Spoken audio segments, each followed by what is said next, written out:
Pessoal, vamos lá dar continuidade à leitura da nossa dissertação, que fala sobre o comunismo em BH. Um presidente comunista. A iniciativa militar que culminou na deposição de Getúlio Vargas em fins de outubro de 1945 alterou as perspectivas do Partido Comunista quanto às eleições. Se antes o PCB se colocou contrário às candidaturas existentes, o DN e PSD, e se negou a indicar um candidato comunista, as novas conjunturas obrigavam seus dirigentes a um novo posicionamento. Aí fala uma nota aqui, sobre a deposição de Getúlio Vargas. Em 29 de outubro de 1945, o presidente Getúlio Vargas foi deposto pelo alto comando do Exército e declarou publicamente que concordava com a deposição. Então, o presidente do Supremo Tribunal Federal assumiu a presidência até o resultado das eleições. É certo que vivíamos sob um governo de fato sem base jurídica e que se este governo cedia em parte aos anseios democráticos do povo, conservava em seu seio e em postos importantes do aparelho estatal a reacionários conhecidos, fascistas impertinentes e notórios quinta-colunistas. O Partido Comunista prosseguirá em sua luta pela convocação de uma Assembleia Constituinte, mesmo que não seja modificado o ato adicional e que se realize as eleições no dia 2 de dezembro. E neste caso fará questão de participar também da eleição para presidente da República, devendo dentro de breves dias indicar ao povo o candidato que merece o seu apoio, o homem capaz de inspirar confiança na nação, democrata aprovado e na altura de executar no governo um programa mínimo de união nacional. Mais uma nota. Manifesto do Partido Comunista do Brasil, Estado de Minas, Belo Horizonte, 7 de novembro de 1945, página 3. O golpe foi uma articulação interna e não representou uma ruptura com o passado. Talvez por isso não foram identificadas manifestações significativas contrárias à deposição do presidente. O manifesto citado, apesar de condenar o ato como antidemocrático, ressalta que a culpa pelo acontecimento tinha endereço certo: os resquícios fascistas e reacionários do Estado Novo. Apesar de todo o empenho do Partido Comunista, não foi possível manter Vargas à frente do processo de democratização.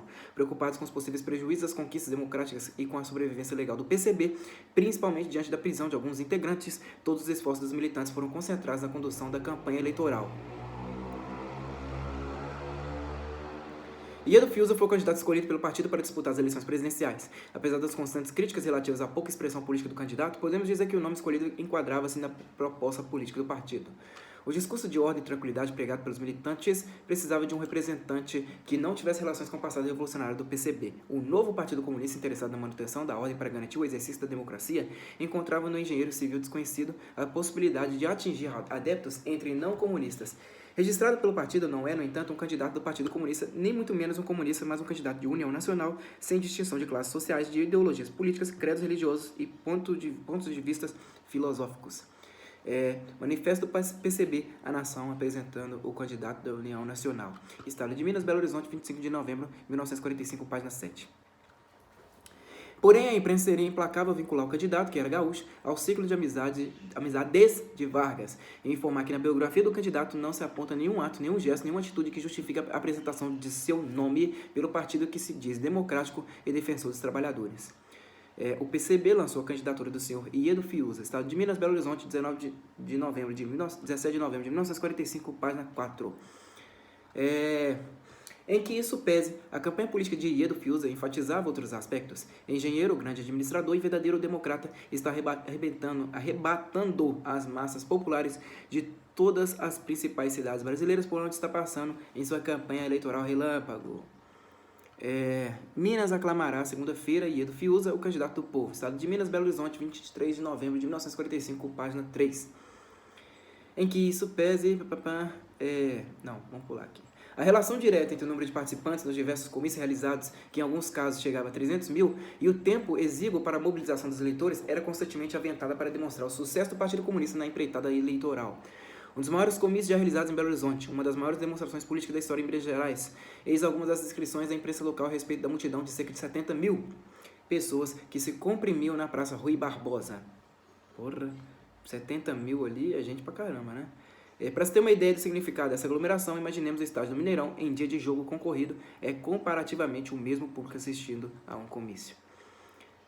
A praça se achava quase que literalmente cheia, e apesar da escassa iluminação, podia ver-se o povo se espraiando pelas adjacências, homens, mulheres, velhos e crianças arrestando as ameaças do mau tempo, conduzindo seus guarda-chuvas e capas, esperavam o início do meeting, do encontro. Mesmo considerando os exageros de um jornalista ávido por despertar os interesses de seus leitores, esse relato não perde seu valor histórico.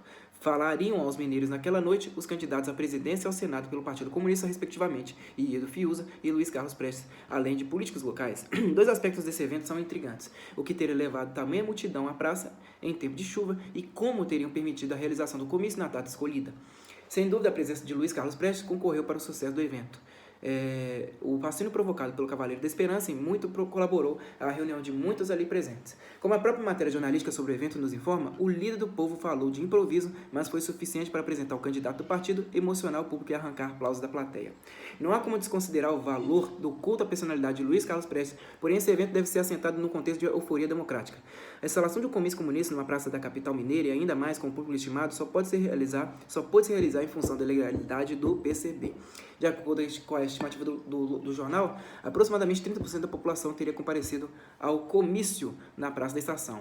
É evidente que o apelo do carisma de Luiz Carlos Prestes atraiu muitos manifestantes de cidades vizinhas da capital. No entanto, pode se tratar de uma manifestação comunista, os números são realmente expressivos de uma nova cultura cívica que se instalava com a democratização. A presença ativa da população no referido meeting é a expressão de que o Partido Comunista se estabeleceu como elemento novo no cenário político. De novidade que despertava curiosidade, passava a alternativa possível que já alcançava seus adeptos.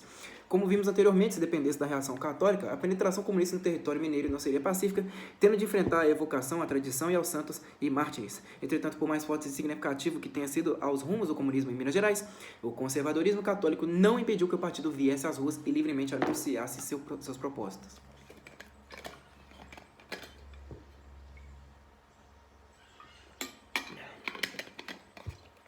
Mesmo diante de protestos e reações, em pouco mais de um mês após o primeiro grande pronunciamento de prece na cidade, lembremos da grandiosa procissão organizada para confrontar com o comício. Os militantes comunistas conseguiram reunir uma verdadeira multidão para conclamar o candidato do Partido Comunista. Outro aspecto não menos importante, pelo menos curioso, diz respeito à data elegida para o referido encontro. A apresentação do candidato, que se dizia livre de vínculos políticos ou ideológicos com o PCB, mas que estava sob essa sigla, ocorreu justamente no dia da comemoração dos 10 anos da mal afamada intentona comunista. É sabido que as forças políticas reacionárias, principalmente militares e clérigos da Igreja Católica, apropriaram-se dos acontecimentos de 1935 na tentativa de mobilizar a sociedade contra as atividades comunistas. Relatar e relembrar a insanidade do comunismo eram formas de advertência, pois, se os militantes não fossem detidos, cometeriam novamente as torpezas de 1935. Segundo o Mota 2002, a rememoração dos fatos ocorridos naquele ano tornou-se uma arma importante da propaganda anticomunista que revestiu o episódio de violência e crueldade inusitadas. Dessa forma, a aclamação do candidato Ieto Fiuza em Belo Horizonte no dia 27 de novembro foi no mínimo uma afronta ao conservadorismo católico. Apesar de não verificarmos referências explícitas à data na imprensa local, talvez poucos tenham se lembrado do aniversário, a realização de uma manifestação de caráter comunista no referido dia representado, indubitavelmente o alcance e avanço do PCB em Minas Gerais. Por outro lado, o líder do partido no estado, Armando Ziller, não se esqueceu do memorável acontecimento. Em seu discurso afirmou que, depois de 10 anos, na mesma data em que os aliancistas tombavam, vítimas da reação e do fascismo, o povo podia agora ir para a praça impor seu candidato. Isso devido à sua consciência política altamente desenvolvida e sua organização para a democracia. Estado de Minas, Belo Horizonte, 29 de novembro de 1945, recorte de jornal sem título encontrado junto aos documentos do extinto DOPS MG, APM Fundo DOPS, passa 4.905. Prestes também reverenciou os mártires do movimento de 1935 com uma comovida homenagem. Ao mesmo tempo que o Partido Comunista se apresentava como uma agremiação que atuava dentro das normas, avessa a confrontos políticos, mostrava-se também tributário de uma história de lutas digna de homenagens e reverências, ordem, tranquilidade, união nacional e junção de esforços em prol de um objetivo comum. Percebamos que os lemas constantes nos discursos políticos dos partidários do PCB estavam profundamente relacionados com a inauguração de um novo momento na história do partido. Vanguarda do proletariado, o Partido Comunista seria o verdadeiro ator político no regime democrático, o único representante dos interesses do povo. Além de despertar o orgulho dos simpatizantes, rememorar a trajetória da organização política era uma estratégia para demonstrar seus avanços e explicitar que o momento exigia outras formas de atuação no caso de disputa eleitoral. Sem dúvida, as eleições foram o principal motivador de mobilizações políticas promovidas pelo PCB nesse período. Provavelmente, se a legalização do partido não tivesse sido seguida de um processo eleitoral, ele não teria conquistado tantos adeptos em Minas Gerais. O processo eleitoral exigiu uma postura pública sem precedentes para o partido. A experiência e os recursos construídos a partir de então serão reproduzidos e revividos em outros momentos históricos importantes do PCB. Falar para ser ouvido. A organização de um comício não requeria grandes recursos, panfletos e avisos nos jornais, um palanque, às vezes um simples caminhão, gambiarras de fios elétricos com algumas lâmpadas e alto-falantes. Era só e muito barato. Jamais se pensava em recorrer a showmícios, esse abastardamento da ação política tão utilizado nos dias atuais. Coelho 2000, página 129. A estrutura para os comícios podia ser barata, mas os militantes, principalmente os dirigentes do partido, tinham ciência de que o alcance das palavras nessas manifestações poderia ficar restrito ao evento. Não era possível um grande e forte partido em Minas Gerais sem um jornal de massas. Sua inexistência representa um grande empecilho para a organização do partido e para o seu trabalho de massas, porquanto um jornal, como dizia Lenin, não é simplesmente um agitador coletivo, mas também um organizador coletivo. Circular de divulgação do Comitê Estadual de Minas Gerais e todos os comitês municipais, distritais e células do Partido Comunista, 26/12/1945, APM, Fundo DOPS, passa 5.355. A constatação da necessidade de um veículo de informações próprio do partido vinha da experiência da campanha eleitoral. Segundo os dirigentes, mesmo pagando pelas matérias, a imprensa burguesa se recusava a aceitar notícias do Partido Comunista. A célula Limírio Moreira, com sede no mesmo edifício do Comitê Estadual do Partido, antecipou-se e lançou em 1º de abril de 1946 o Boletim da Célula, apresentado aos leitores como um modesto boletim mimeografado precursor amanhã de um poderoso jornal em mãos dos trabalhadores. O volante era concebido como instrumento de educação coletiva para esclarecimento da verdade, aquela que só o comunista poderia conhecer. Boletim da Célula, Limírio Moreira, número 1, Belo Horizonte, 1º de abril de 1946, APM, Fundo DOPS, passa 5.355. Tratava-se de uma contribuição da célula para o debate sobre a necessidade de se instituir um jornal do PCB em Minas Gerais. Para conseguir atingir seus objetivos, os comitês e células eram convocados a participarem de campanhas de arrecadações de fundos. Entre as atividades sugeridas estavam festas, piqueniques, bailes, leilões, rifas, jogos, representações teatrais, parques de diversões, concertos e churrascos. Em busca de meios nos quais pudesse explorar a palavra escrita, os militantes acabaram por promover e ampliar os espaços onde predominava a palavra falada. As quermesses, os leilões, os bailes e os piqueniques, sob o pretexto de arrecadar recursos para a criação de jornal comunista em Minas Gerais, foram manifestações corriqueiras nesse momento. Os bingos e as rifas de retratos de prestes, moedas e cartões comemorativos, bolos e guloseimas, entre outras festas populares, mobilizavam a massa para comparecer a locais consagrados à cultura comunista e tornavam-se convite ao conhecimento da vanguarda consciente do proletariado, o Partido Comunista. Sob o lema Tudo pelo Nosso Diário das Massas, o Comitê Estadual solicitava aos comitês municipais e às células que vendessem cartões comemorativos do aniversário do partido, sendo que 20% da renda ficariam para o comitê ou célula e o restante encaminhado à campanha do jornal. Nota de rodapé. Carta do Comitê Estadual do Partido Comunista no Brasil, 29 de maio de 1946, APM, Fundo DOPS, passa 5.355. Em outro documento, um informativo policial, o investigador anotava: vendeu-se por 10 cruzeiros entradas para o baile da anistia a se realizar hoje. No panfleto, os funcionários públicos eram convidados a comparecer a uma festa em benefício da campanha pró-imprensa popular e contribuir com o que puder para o Jornal do Povo a sair brevemente. 2 notas de rodapé. Bilhete policial, 19 de abril de 1947, APM, Fundo DOPS, passa 5.283, e campanha de finanças de amplidão nacional realizada pelo Partido Comunista para angariar fundos para implantação de gráficas e editoras em todo o país para publicação de jornais, livros e revistas de divulgação. É isso mesmo? Aliás, tem outra aqui, ó. Funcionários. Panfleto dirigido aos funcionários públicos, 1946, APM, Fundo DOPS, passa 5.283. O primeiro número do Jornal do Povo, órgão da imprensa comunista editado em Belo Horizonte, foi publicado em dezembro de 1946. Em setembro de 1946, os populares eram convidados a assistir peças teatrais no salão da sede do Partido Comunista na capital, no festival organizado pela Célula Tiradentes. Com a colaboração de atores de Raposas, seriam apresentados o drama O Escravo e a comédia Barbada. E no segundo momento, o salão seria tomado por um grande baile com a orquestra dirigida pelo companheiro Rosalino. O ingresso, como em outros eventos, estava destinado a cobrir as despesas para o lançamento do jornal. As campanhas impulsionando a imprensa popular e o lançamento de um jornal em Minas Gerais, o Jornal do Povo, foram motivadoras de intensas mobilizações para arrecadações de recursos. Os instrumentos usados não eram inéditos. Durante os preparativos para as eleições de 1945, já se notava a realização de bingos, sorteios, rifas, bailes e festas. Mesmo que essas estratégias não fossem inovadoras, merecem destaque, pois remetiam a um ambiente de solidariedade e sociabilidade comunista que se estabelecia na capital mineira, principalmente nas regiões onde estavam instalados os comitês e células. Os militantes e simpatizantes do partido eram convidados a participar de eventos públicos e também peculiares às crenças e aos valores comunistas. E tem 2 figuras aqui, né? A primeira, APM, Fundo DOPS, pasta 5.283. Convite para a festa promovida pelo PCB. Festa de São Pedro, realizar-se-á dia 29 de 20 horas, a rua Paracatu, do número 23, um grande baile a caipira. Haverá cervejas, quentão, churrasco, etc. NB. Este cartão dá direito exclusivamente à entrada, sendo extraordinária a bebida e comestíveis.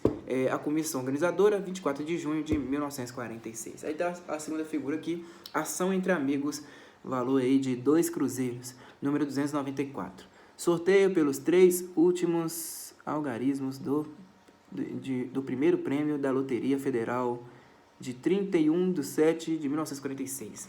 Aí tem umas coisas aqui que eu não consigo ler, né? Então, ilegíveis.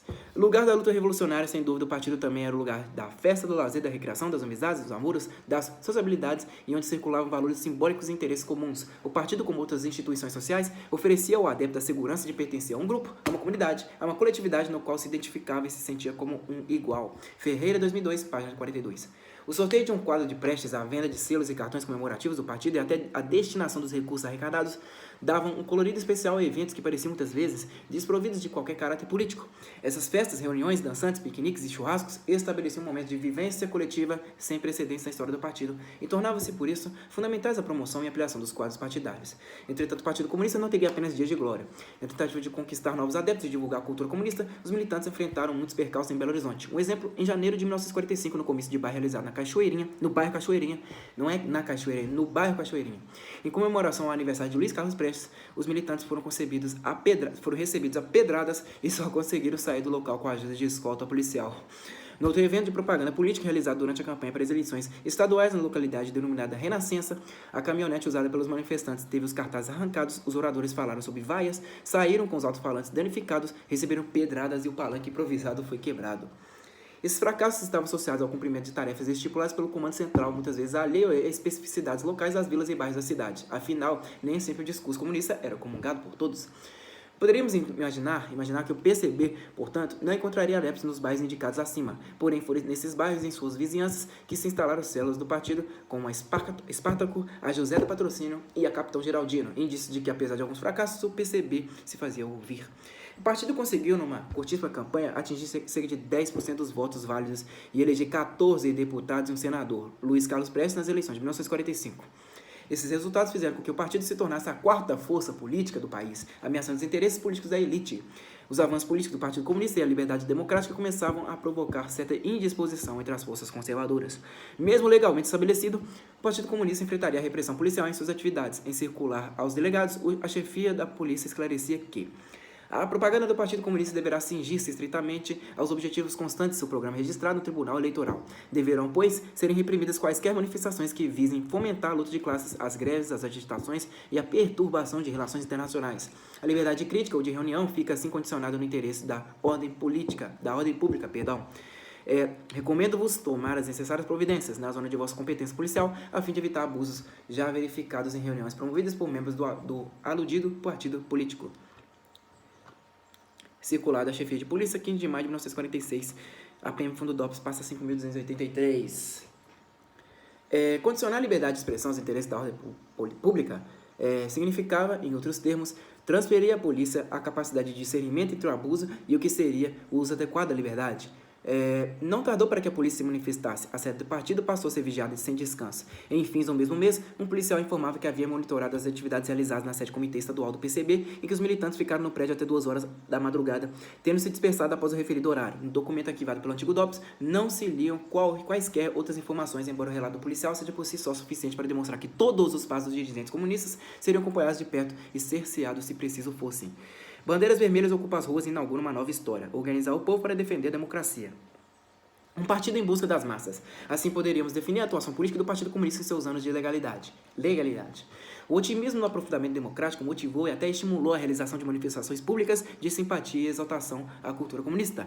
Para ocupar as ruas, os manifestantes recorreriam aos mais diversos motivos. Entre eles, destacamos aqueles que o próprio partido elegeu como sendo vitórias democráticas no Brasil, como estabelece o documento: organizar o povo para defender a democracia, a anistia, a Assembleia Constituinte, a promulgação da nova Constituição, a legalidade e outras conquistas associadas ao Partido Comunista deveriam ser usadas pelos militantes como artifícios para a mobilização e formação política do povo.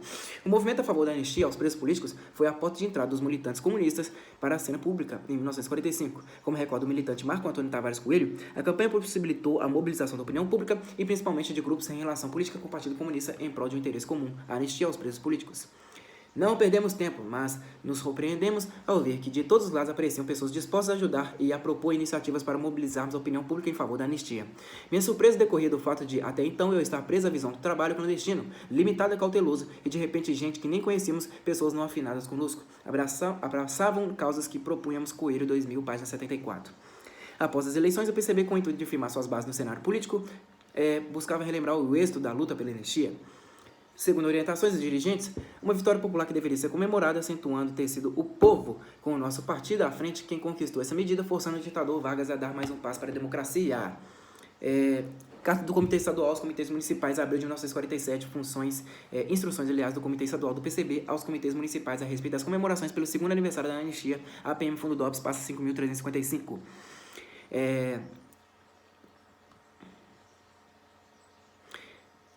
Tem uma outra nota aqui, né? Organizar o povo para defender a democracia. Esquema, 1946, APM Fundo DOPS, passa 5.355. Essa orientação reforça a construção de uma identidade do Partido Comunista como vanguardeiro na luta democrática, e por isso as diretrizes ressaltavam a necessidade de que os companheiros fossem os primeiros a promover as comemorações pela data.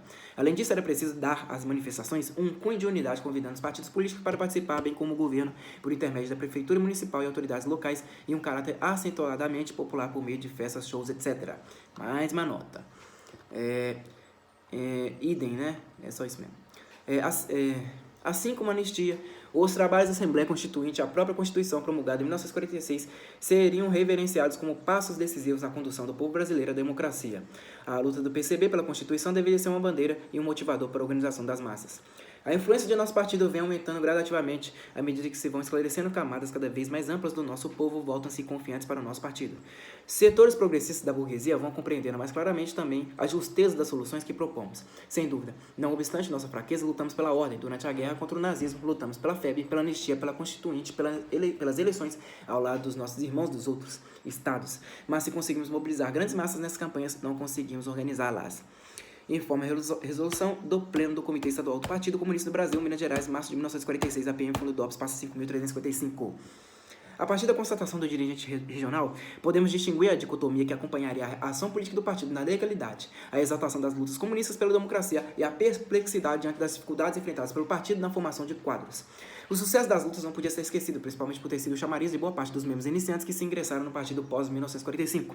No entanto, para além do convencimento das massas, o PCB buscava o aperfeiçoamento prático e político de sua própria militância. Para que o PCB estabelecesse suas bases e se mantivesse à frente do processo democrático, as conquistas de 1945 precisavam ser lembradas e, por que não, comemoradas. Apesar de críticas à composição da Assembleia Constituinte, que, segundo documentos internos do Partido Comunista, ainda estava fortemente marcada por resquícios das velhas oligarquias, a maior contribuição do parlamento ao processo democrático seria a eliminação das medidas autoritárias da Carta de 1937. Como o único partido digno de representar os interesses do povo, o PCB reclamava para si o papel de condutor das verdadeiras bases democráticas presentes no plenário, que para os militantes ainda eram poucas.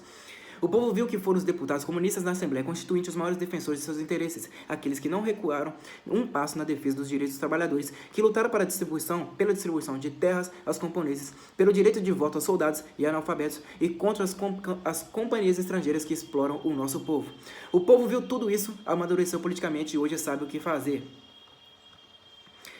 Povo Mineiro, panfleto de divulgação do Comitê Estadual do Partido Comunista no Brasil, dezembro de 1946, APM Fundo DOPS, passa 5.355.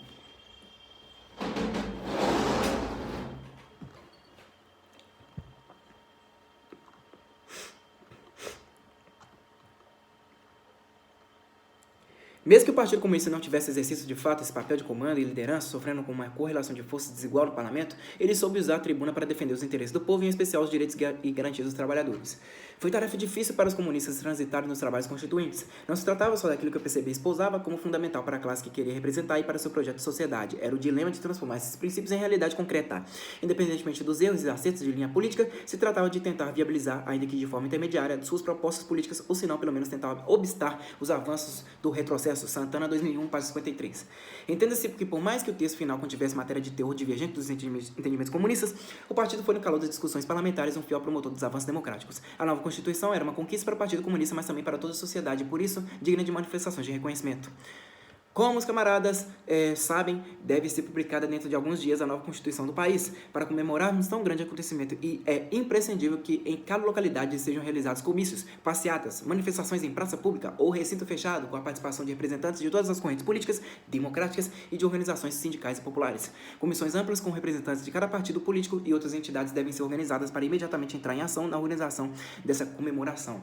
Devemos fazer dessa comemoração verdadeira festa popular com a realização de palestras, bailes, sessões cívicas, etc. Todos os organismos do partido devem ser mobilizados para essa tarefa. Aí vai aqui, né? A nota de rodapé. Circular do Comitê Estadual do Partido Comunista do Brasil, 13 de setembro de 1946, APM Fundo DOPS passa 5.355. Observadas essas orientações, em 18 de setembro de 1946, os partidos democráticos de Minas Gerais promoveram comício em regozijo pela promulgação da Constituição.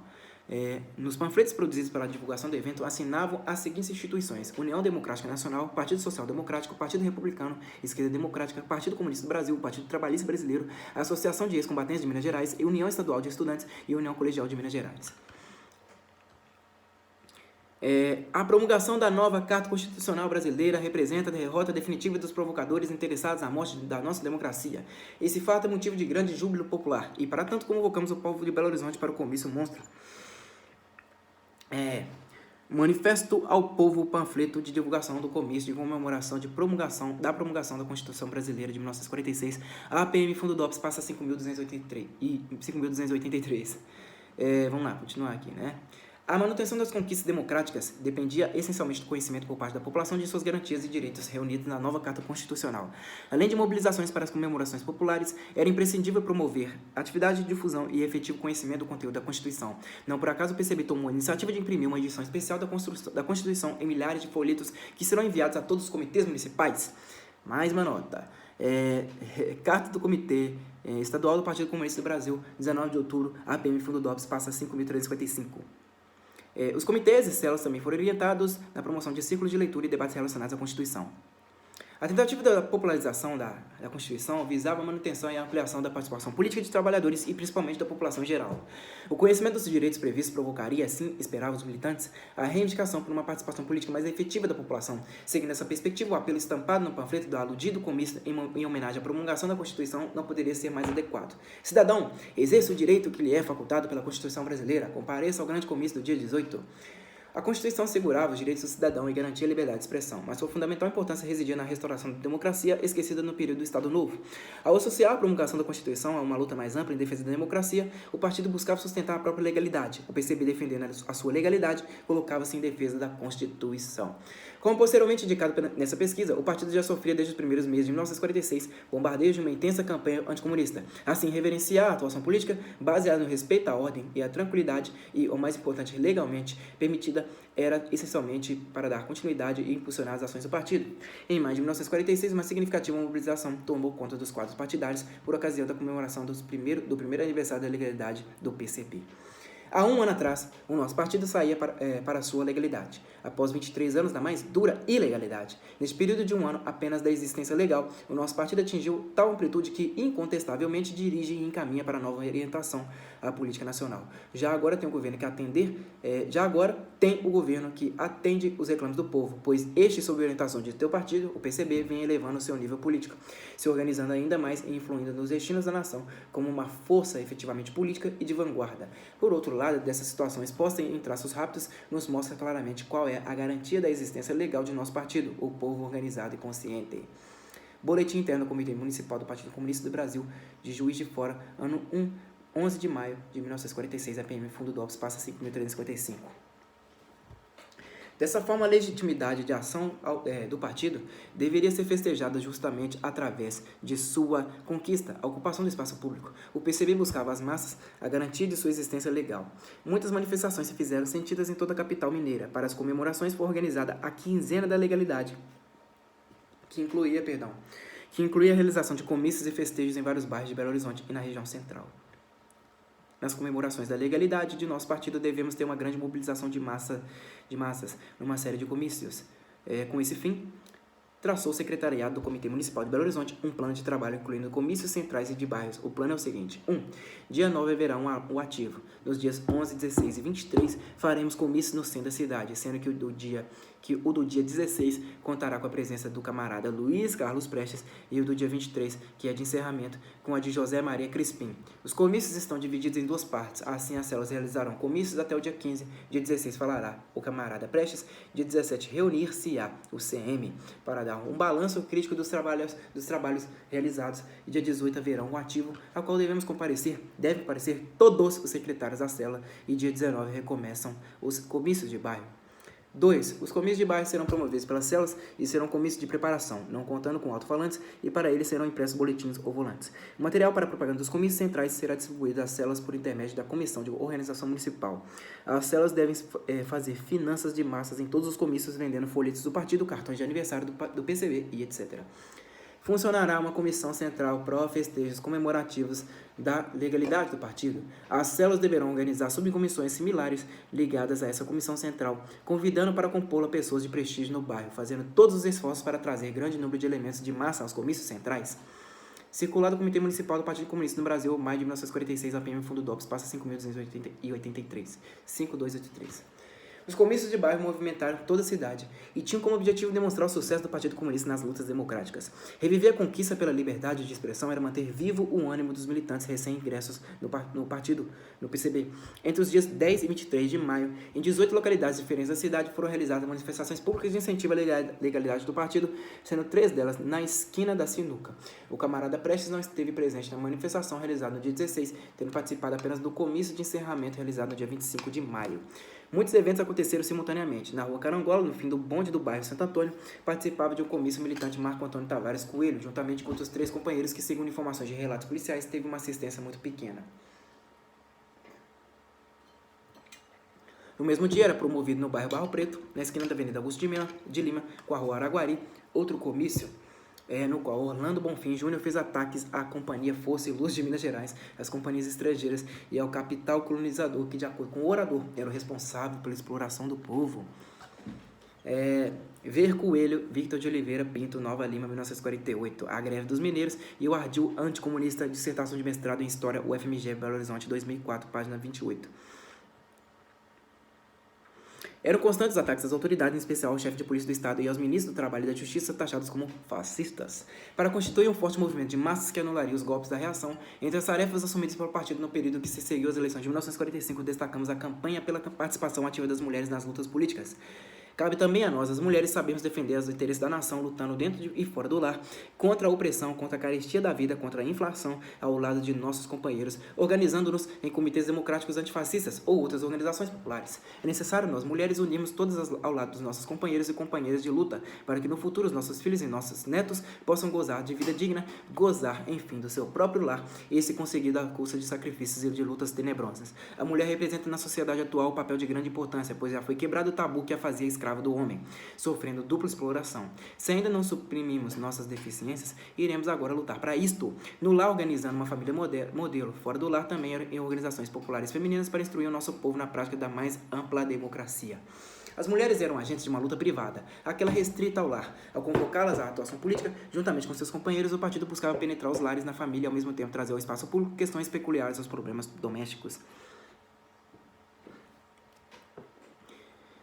Em Belo Horizonte, o partido já contava com 2 organizações exclusivamente femininas, a saber, o Comitê Democrático Feminino e a Célula Progressista Feminina. E, ao que parece, atuantes. Um comício em protesto pelas violências do governo fascista de Franco, que após haver fuzilado 9 líderes democráticos, ameaça de morte agora 3 grandes mulheres espanholas. Assim, era justificado o evento a ser realizado pelo Comitê Democrático Feminino em sua solicitação para autorização na chefia de polícia. O comício foi realizado com expressiva presença de mulheres e mereceu destaque nos jornais locais. Esqueci de falar aqui, ó. Cabe também a nós, as mulheres, sabermos defender, papapá. Isso aqui é Boletim da Célula Limírio Moreira, número 1, Belo Horizonte, 1º de abril de 1946. A mulher no lar. A PM Fundo DOPS passa 5.355. Onde que eu parei aqui? Assim era justificado o evento a ser realizado pelo Comitê Democrático Feminino em sua solicitação para autorização da chefia de polícia. Mais uma nota. Solicitação do Comitê Democrático Feminino para a realização do comício, dia 21 de março de 1946, a PM Fundo DOPS passa 4.905. Vamos lá. O comício foi realizado com expressiva presença de mulheres e mereceu destaque nos jornais locais. A participação política de mulheres estava alicerçada na ampliação da democracia. Ao incentivar o ingresso da mulher na luta política, o Partido Comunista contribuía para a superação da opressão social e a afirmação da mulher como cidadã. Para o PCB, a ordem social burguesa explorava, escravizava, submetia o povo à fome e à miséria. Já o comunismo representava o contrário, o combate à exploração e a união dos trabalhadores para a construção de uma nova sociedade. Cabe ressaltar que a imagem da mulher revolucionária construída pelo Partido Comunista não exclui certa hierarquia entre os sexos, reproduzindo entre os militantes opressões e discriminações que se buscava denunciar. A propósito dessa temática, B. Ferreira Jorge, Prisioneiros do Mito, Cultura e Imaginário Político dos Comunistas no Brasil, 1930 a 1956, Niterói, Ed. UF, com 2 Fs, Rio de Janeiro, Mauá, de 2002.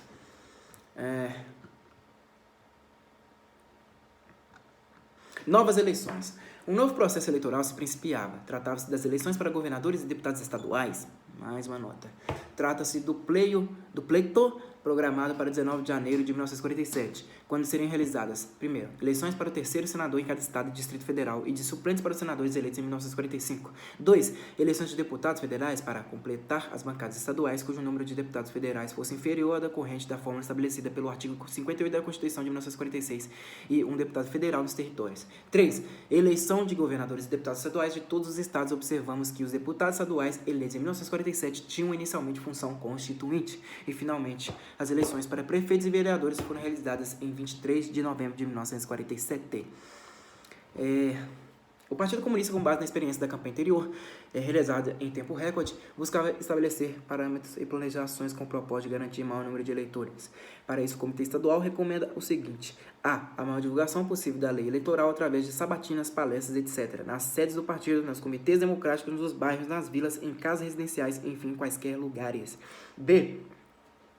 Formação de quadros conhecedores da lei eleitoral. É indispensável que cada militante conheça perfeitamente a lei eleitoral, transformando-se assim num cabo eleitoral de novo tipo capaz de prestar qualquer esclarecimento sobre o assunto aos simpatizantes, amigos ou não do partido. Mais uma nota. Circulado do Comitê Estadual do Partido Comunista do Brasil, 22 de agosto de 1946, APM, Fundo DOPS, passa 5.355. As eleições ainda eram procedimentos novos para grande parte da população. O partido, assim como no pleito anterior, assumia por meio de seus militantes a função de instrutor das grandes massas. A estruturação de cabos eleitorais de novo tipo constituía, assim, peça fundamental da campanha eleitoral do PCB, que não se limitava à propaganda política dos candidatos, mas buscava a efetiva formação de cidadãos atuantes, afinal, os verdadeiros guardiões da democracia. Só com o povo participando dos destinos políticos de nossa pátria será possível acelerar a liquidação do fascismo e da reação e ampliar o progresso e o bem-estar do nosso povo. Mais uma nota. Circulado do Comitê Estadual do Partido Comunista do Brasil, 24 de novembro de 1946, APM, Fundo DOPS, passa 5.355.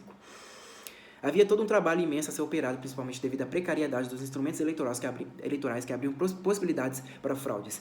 Isso porque as cédulas ainda não eram oficiais e os eleitores deveriam levá-las no dia da votação. Os militantes não mediriam forças para atingir o maior número possível de eleitores no Estado.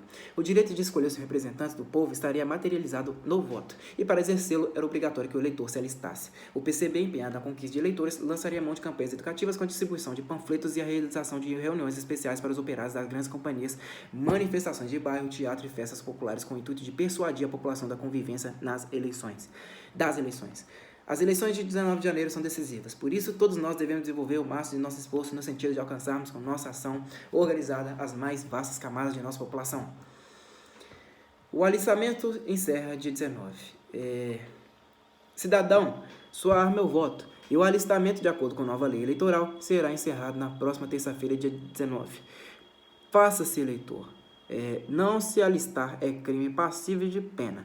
Se ainda não tem o seu título, procure hoje mesmo o posto eleitoral central do PCB, a Avenida Tocantins, número 946, ou um dos postos volantes que você encontrará na rua. Para se alistar, é bastante juntar ao requerimento um dos seguintes documentos: certidão de identidade, carteira de identidade federal ou estadual, certificado ou carteira de reservista de qualquer categoria ou arma, carteira profissional, carteira militar de identidade. Para a escolha de representantes que defendem seus direitos na Constituinte Estadual, para a escolha de representantes que lutem contra a carestia e assegurem a autonomia do município. Faça-se eleitor. Panfleto distribuído para incentivar o alistamento eleitoral. Para traçar o planejamento da campanha eleitoral no Estado, solicitou-se aos comitês que enviassem um relatório de todas as atividades desenvolvidas por ocasião das eleições de 1945. Numa espécie de questionário, os militantes informariam a quantidade de comícios realizados, como foi estabelecida a distribuição do material de propaganda, se foram feitos faixas e cartazes, se houve propaganda individual dos candidatos às localidades, entre outras atividades. Os responsáveis deveriam avaliar a eficiência das atividades e indicar seus êxitos e fracassos para que, superadas as dificuldades encontradas, alcançasse o sucesso pretendido nas eleições estaduais. Hoje, enriquecidos com a experiência da última campanha e com o partido já melhor estruturado, se todos os nossos CCMM, CCDD e células do partido planificarem racionalmente todas as suas tarefas, poderemos alcançar nas eleições de janeiro de 1947 o triplo de votação obtido por nós em dezembro de 1945. Basta somente que mobilizemos todos os homens e mulheres do partido e dar a cada organismo e a cada um dos seus membros uma tarefa determinada. A avaliação demonstrou a necessidade de uma ação direcionada com a atuação mais eficiente do partido. O PCB adotava uma estratégia de aproximação das massas e suas aspirações deveriam vincular-se aos anseios de seus prováveis eleitores. Nesse entendimento, uma das bandeiras reivindicadas pelo partido naquelas eleições tinha relação direta com a história de Belo Horizonte, a autonomia municipal. Por ser capital do estado, a cidade teve, desde sua criação, o prefeito indicado pelo governador ou interventor. A mobilização política do Partido Comunista em torno da questão da autonomia municipal, um dos pontos de programa mínimo do PCB, associava-se à ideia de que um dirigente eleito pelo povo estaria mais disposto à resolução dos problemas locais. Os candidatos da chapa popular do partido eram apresentados como aqueles que lutariam na Constituinte Estadual para a realização de eleições livres nos municípios. A autonomia municipal é a base da democracia, é o direito que tem o povo de escolher livremente seus dirigentes. A Constituição Federal diz que o prefeito poderá ser de nomeação do governador do estado do município da capital. Podemos e devemos, portanto, lutar para que na futura Constituição Estadual seja garantido ao povo de Belo Horizonte o direito de eleger o seu prefeito. Só um prefeito eleito pelo povo cuidará também do melhoramento das vilas, ao invés de olhar somente os bairros próximos ao centro da cidade. A eleição do prefeito é a maior garantia do progresso de Belo Horizonte. Autonomia Municipal, novembro de 1946, APM Fundo DOPS, passa a 5.283. Ao indicar a urgência no atendimento de reivindicações provenientes das vilas em detrimento de outros bairros da cidade, o PCB direciona o discurso às camadas mais pobres, aos operários, às donas de casa e residência nessas localidades. Outros artifícios usados pelos militantes para que se aproximassem desses eleitores foram as denúncias acusando a falta de saneamento básico, enfatizando-se igualmente o alerta da necessidade de água tratada, entre outros serviços essenciais à população. Não por acaso, muitos atos públicos para a divulgação das eleições foram realizados nos bairros mais distantes da região central. Pausemos para interpretar a seguinte canção. Vamos lá. Autonomia Municipal, autor anônimo. Autonomia Municipal, hino provavelmente cantado durante as manifestações de propaganda política do PCB em Belo Horizonte. APM Fundo DOPS passa 5.283. De norte a sul, de leste a oeste, o povo grita, prestes, prestes, prestes. Ó, meu Brasil, agora tu despertas de um sonho longo que o fascismo deu. Surgiu a aurora da democracia, o povo herói que lutou e venceu. De norte a sul, de leste a oeste, o povo grita, prestes, prestes, prestes. O povo quer que no Brasil haja progresso e união nacional e garantia de todos os direitos, autonomia municipal. De norte a sul, de leste a oeste, o povo grita, prestes, prestes, prestes. Ao que tudo indica, a canção foi entoada pelos manifestantes em atos públicos de propaganda política do PCB. Músicas, marchinhas e carnaval davam um colorido especial à campanha eleitoral comunista. Nas atividades políticas do partido, o espaço do entretenimento era essencial e assumia também funções políticas. Como já explicitadas, as diversões populares, exemplo de festas, bailes e bingos, eram compreendidas como importantes canais de veiculação do programa comunista. Um dos candidatos a deputado estadual, Antenor Mota, assumiu o posto de dirigente da escola de samba Marabá Choro, o que proporcionou em algumas ocasiões a realização de carnavais antecipados das manifestações políticas do Partido Comunista. Nota, essa daqui é bem grande, hein? Em 2 convites realizados na região central de BH, nos dias 3 e 12 de janeiro de 1947, desfilaram as escolas de samba Remodelação da Floresta, Unidos da Floresta, Parque Riachuelo, Surpresa, Monte Castelo e Marabá Choro. No primeiro deles, a concentração restringiu-se às imediações da esquina da Sinuca, tendo desfilado os integrantes das escolas pelas ruas vizinhas, conduzindo cartazes e retratos dos candidatos. Já no segundo evento, as escolas desfilaram após o encerramento do comício com seus cânticos, músicas e danças característicos pela Avenida Afonso Pena, partindo da Praça Rio Branco. Importante análise sobre a relação estabelecida entre o PCB e o mundo do samba pode ser encontrada em Guimarães Valéria Lima. O PCB cai no samba, os comunistas e a cultura popular, 1945 a 1950, Opsit.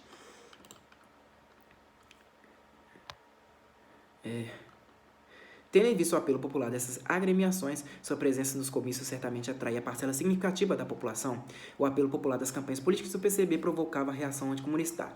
A partir do triunfo espetacular das urnas nas últimas eleições, o comunismo foi ganhando terreno de dia para dia.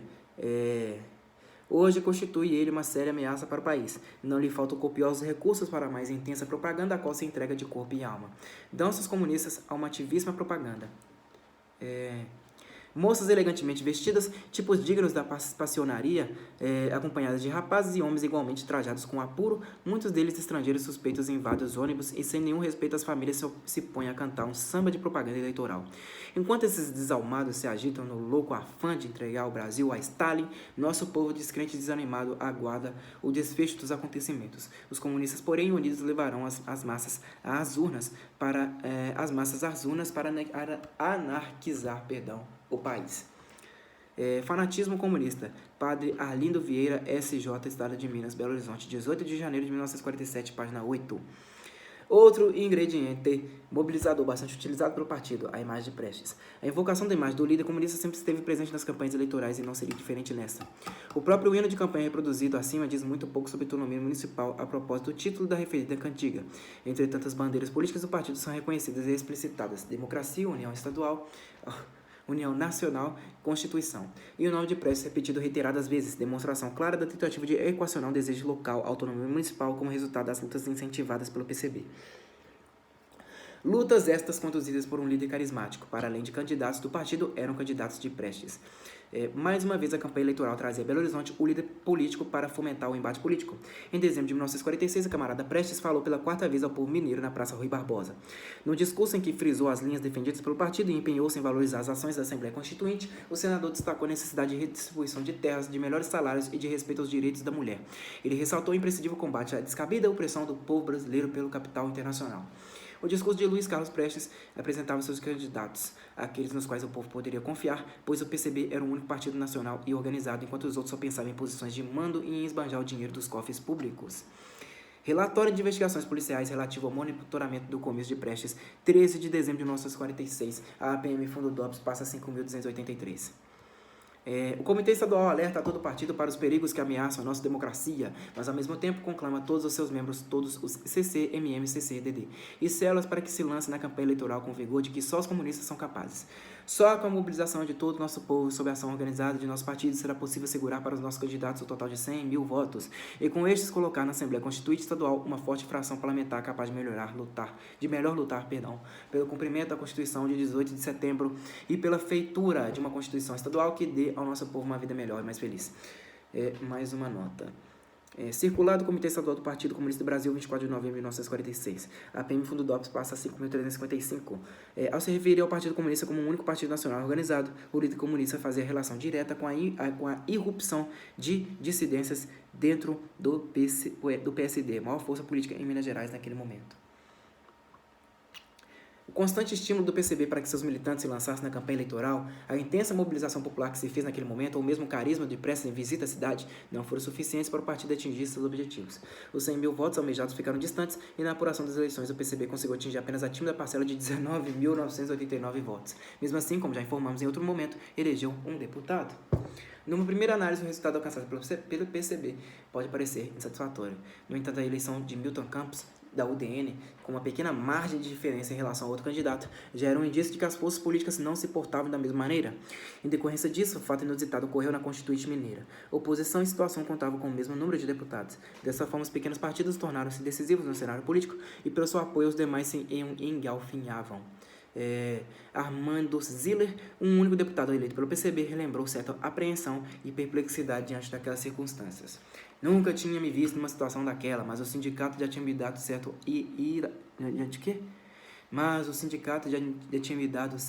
traquejo de massa e coisa e tal. E como fazendo propaganda eleitoral, nós estivemos pelo interior, fazendo comícios e tal. Em alguns lugares recebemos pedra, mas em outros éramos bem recebidos, e assim por diante. Eu já estava mais ou menos traquejado e conhecia um pouco os problemas de Minas Gerais, porque o partido obriga a gente a ter acabei sendo eleito, e estava com muito medo. Entrevista de Armando Ziller em Projeto Integrado Memória e História, Visões de Minas, UFMG/Fafiche/Centro de Estudos Mineiros/Programa de História Oral.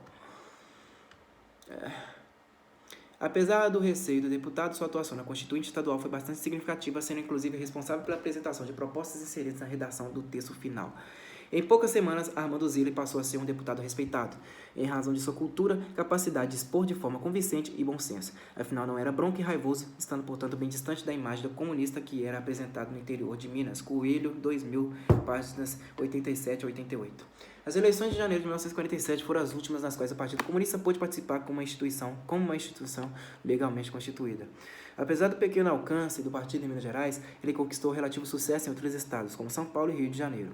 O sucesso nas urnas assustava as forças conservadoras que se debatiam pelo controle do espaço de ação política do PCB.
A história de um partido. O PCB intentou construir uma nova história para si mesmo, por meio da valorização dos princípios democráticos e da participação política. Certamente as manifestações pela legalidade e pela Constituição foram exemplares, tornando-se inclusive acontecimentos relembrados com frequência na posterioridade, quando o partido já atuava clandestinamente. Mas os combates do presente estavam sustentados nas trajetórias de lutas do Partido Comunista. Dutch Pandolfi, em Camaradas e Companheiros, 1995, Pandolfi, não sei, chama atenção para a importância de que a relação com o passado assume nos partidos comunistas, exercendo forte papel em suas intervenções políticas e na construção da identidade política de seus integrantes. Segundo a autora, a memória, além de fortalecer o sentimento de pertencimento e a continuidade temporal, mantém a coesão interna e defende as fronteiras daquilo que em determinado grupo tem em comum, no caso, os membros do Partido Comunista. A história partidária, por representar o patrimônio simbólico de uma coletividade, dá forma à identidade política de seus membros. Levado pelo otimismo diante das conquistas democráticas, o partido inaugurava um novo momento em sua trajetória política, aquele no qual ser comunista significava agir como um defensor da lei e da ordem.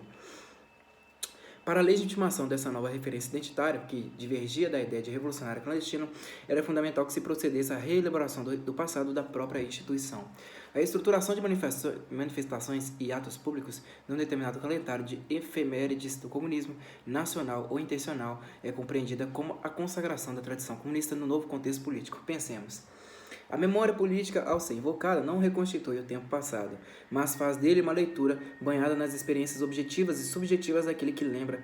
Por mais natural que possa parecer, essa memória é a construção que se atualiza no presente e projeta-se para o futuro. Chagas, 2003, página 143.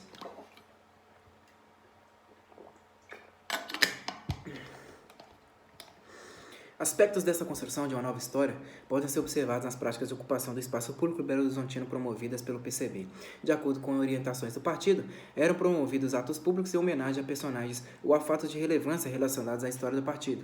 Neste presente trabalho, iremos distinguir essas manifestações em dois tipos: aquelas referentes a acontecimentos próprios da história do comunismo, nacional ou internacional, e aquelas em que se buscava enaltecer personagens, patronos, modelos a serem seguidos pelos militantes. A escolha dos fatos e personagens dignos de homenagens não era arbitrária. Pelo contrário, demonstrava uma intenção do Partido Comunista em associar a luta pela defesa da democracia, haja em vista a crescente campanha contra a legalidade da organização com as conquistas do passado comunista. Para a realização das referidas manifestações, os militantes poderiam recorrer ao Jornal do Povo, que trazia uma coluna intitulada Calendário, na qual eram reunidas todas as datas comemorativas do mês. Além disso, o Comitê Estadual orientava os demais organismos por meio de comunicados nos quais eram informadas as datas mais importantes e as ações necessárias. A Revolução Russa é referendada entre os comunistas como o fato mais importante da história da humanidade. Para o Partido Comunista, saudar a vitória da Revolução Russa representava reverenciar a própria vitória da causa operária. Na imaginação dos militantes, aquele acontecimento fundador surgia como mito, como modelo exemplar. Ao proclamarem os episódios que ocorreram em um tempo auroral, em um passado que se tornou mítico, eles buscavam referências que se tornaram supra-históricas. Ferreira, 2002, página 48. Ao recordar os eventos grandiosos de 1917 na Rússia, os militantes encontravam garantias e esperanças de que a revolução no Brasil fosse possível e plenamente viável. A revolução era tida como certa, previsível e inequívoca. Na transferência da utopia à doutrina comunista, a revolução seria inevitável e os proletários dirigidos por seu partido estariam encabeçando-a, cumprindo a missão histórica que lhes fosse reservada. No entanto, à medida que a democracia foi erigida como objetivo central dos comunistas brasileiros, coube ao PCB definir o caráter nacional-democrático da Revolução Brasileira, baseada na aceleração e intensificação do processo evolutivo da sociedade. Nesse entendimento, o Estado Democrático era visto como uma etapa do processo de transformação da sociedade rumo ao socialismo. A bandeira da defesa da União Soviética é a bandeira da paz e do socialismo, que é a mesma bandeira de luta pela independência nacional, pelos interesses mais sagrados da nossa pátria. Mais uma nota aqui, né? 7 de novembro, data dos povos, Jornal do Povo, SD. Sem data, né? Recorte provavelmente publicado entre 1947 e 1951. Cara, o que significa esse negócio de opsit, né? Toda hora eles falam opsit, o que é isso? Opsit.